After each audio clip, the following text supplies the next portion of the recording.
dans votre deuxième partie, la Gaming Room. Donc voilà, la deuxième partie exclusivement dédiée aux jeux vidéo. Et donc on commence avec, donc c'est un de nos partenaires avec Spirit Gamer. Il parle donc du nouveau trailer, comme disent les Américains, de Red Dead Redemption 2. Donc qui est sorti là, il y a quelques jours, les derniers trailers. Il y a moins d'une semaine. Il y a quelques jours. Et donc on en apprend à peine plus. Voilà, il y a eu des nouvelles images. Et il y a eu donc cette bande-annonce. Donc on incarnera Arthur Morgan en 1899. Donc ça sera bien avant l'histoire du 1. Donc concrètement, John Marston, tu le vois que d'un point de vue éloigné ou on viendra quand même à l'incarner? Non, apparemment, donc, il n'y aura qu'un protagoniste okay. à contrôler, donc ça sera Arthur Morgan. Et par contre, il me semble qu'on le voit dans la bande-annonce, tu me disais, oui. C'est pour ça que tu m'en parles. Et alors, je pense qu'il interviendra dans l'histoire parce que c'est par rapport aussi à sa bande. Tout à fait. Et donc, voilà, peut-être qu'on sera peut-être amené à le croiser, à le voir, à lui parler, à boire un coup dans un salon avec lui. J'en sais rien. Et donc c'est prévu donc, sur PS4 et One et ça sortira le 26 octobre. Donc je pense que voilà, tout le monde l'attend. Non, c'est pas. Moi je l'attends, j'adore le Far West déjà, moi j'ai toujours été passionné. J'ai pas fait le premier. C'est pour ça. C'est le premier, t'avais la version normale et Undead Nightmare en version zombie. J'ai fait franchement, Guns à l'époque. C'était sur PS2 d'ailleurs. Tu rates quelque chose. Tu vois quelque chose. T'avais Call of Juarez aussi. Je vais m'y mettre, je pense un jour ou l'autre. Voilà.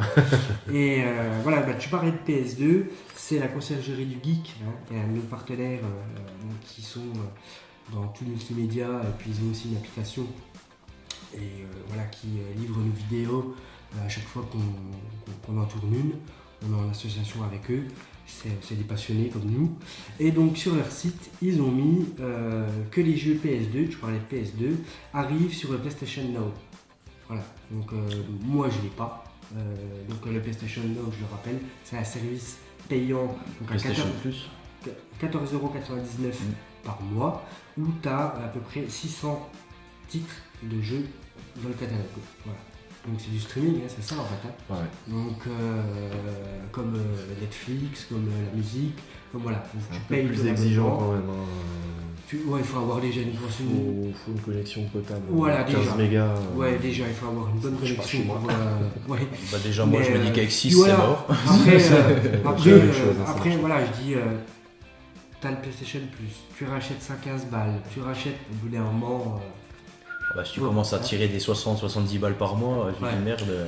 Celui qui veut pas acheter le jeu en boîte, qui veut jouer. Ça arrivé récemment en France, ça fait quelques mois. Aux États-Unis, ils l'ont déjà depuis un an. Le paradoxe, c'est que j'avais pu faire la bêta aux États-Unis, j'avais réussi à avoir une clé, ça marchait très bien. Et depuis qu'il y a eu la bêta en Europe, ça ne marchait plus. Nous, de toute façon, nous, ça ne marche jamais. Mais, et oui, en parlant d'ailleurs de la PS4, donc là les chiffres de vente ont un petit peu diminué.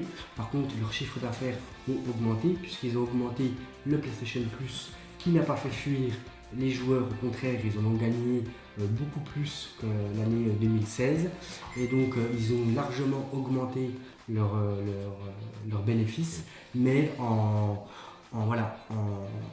termes de vente, ils ont baissé un petit peu. Et voilà, c'est normal, la console est quand même sortie en 2013, donc ça s'essouffle un petit peu. Il y a eu de grosses sorties qui sont sorties là dernièrement, ces dernières années. Il y en aura encore quelques-unes. Donc je pense que ça laisse la place à la PlayStation 5, si elle s'appelle comme ça, parce que tout le monde dit la PlayStation 5. Mais voilà, à la future console de Sony. Donc donc elle est sortie en 2013.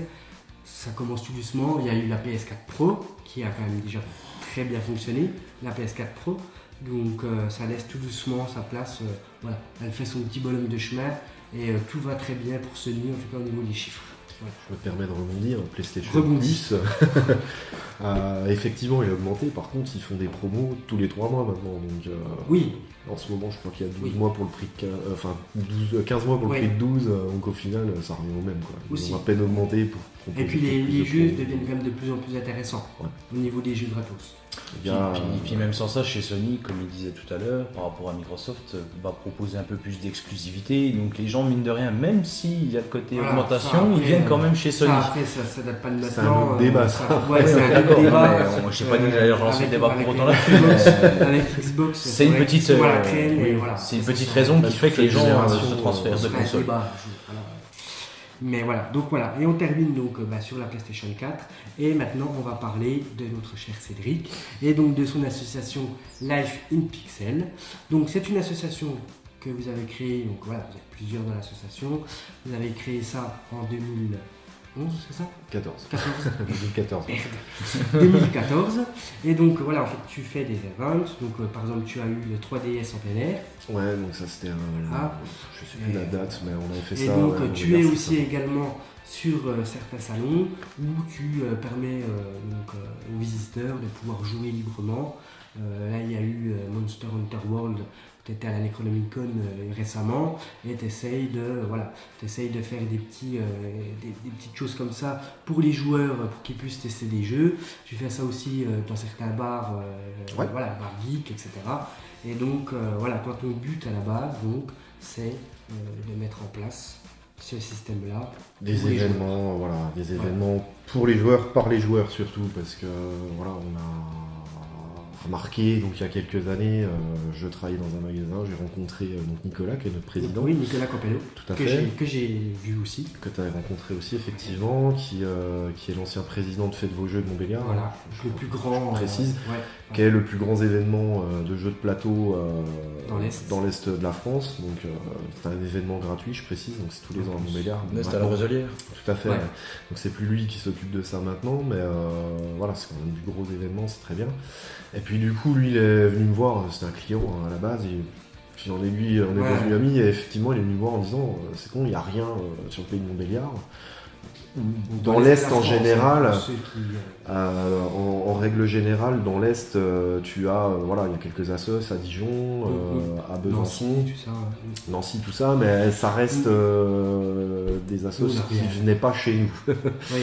Donc du coup on s'est dit pourquoi pas créer effectivement une assos puis proposer des événements. Alors, après c'était un peu compliqué parce qu'il faut soit proposer du gratuit, soit du payant, de l'e-sport. Enfin, c'est vrai qu'il y a des modes aussi aujourd'hui qui font que faut s'adapter.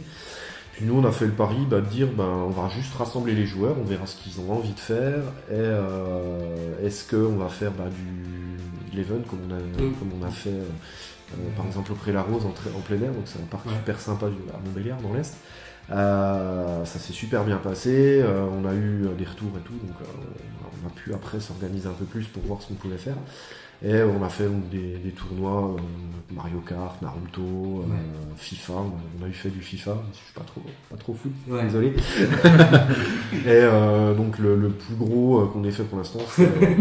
Ah non, mais j'ai rien dit. Moi, pourquoi tu me regardes comme ça? FIFA, j'ai décroché. Je suis surtout FPS, moi. Je vais pas jeter de cailloux. Le regard du gars, le regard tueur. Non, mais il joue à Call of, alors c'est pas forcément mieux. Non, je plaisante. Call of, Battlefield. Je plaide coupable. Voilà, donc Necronomicon. En Denland, on a été super bien reçus. Je leur fais coucou s'ils me voient. Où on a eu énormément de joueurs. C'était vraiment très très plaisant, très fatigant aussi, mais on s'est éclaté. Et puis Capcom aussi qui nous a sponsorisé pour l'événement. Ils ont été vraiment très très très cool avec nous. Ils nous ont filé des jeux à faire gagner, tout ça. Ils nous disent. Donc c'était vraiment bien. Et puis le but c'était vraiment d'accueillir tout le monde. Donc on a eu des enfants, on a eu des parents, on a pu aussi discuter jeux avec des gros fans. Donc c'était sympa. Et puis voilà. Donc, l'avenir est un peu incertain. Justement tes projets du coup. L'avenir est un petit peu incertain parce que on en avait discuté ensemble. On a Nicolas qui va déménager, donc le président. Donc pour l'instant c'est pas trop ce qu'on va faire pour la suite. Mais j'ai dans l'idée que ça se passera quand même bien, et puis j'aimerais faire de l'exposition, parce que ça c'est quelque chose que j'aimerais développer. Mais il n'y en a pas dans le coin en plus, ici. Alors il y a un musée en Alsace qui propose une aile jeux vidéo, on aimerait nous faire vraiment de l'exposition qu'on pourrait déplacer, tout ça, avec une expo sur l'histoire du jeu vidéo. C'est sympa ça. peut-être pourquoi pas les conférences, ce genre de choses. Je suis peut-être un peu plus axé cérébral, j'ai envie de dire. Ouais, non, mais qui pourrait être très intéressant. Et puis continuer les événements évidemment en partenariat avec des éditeurs aussi qui nous filent des coups de main.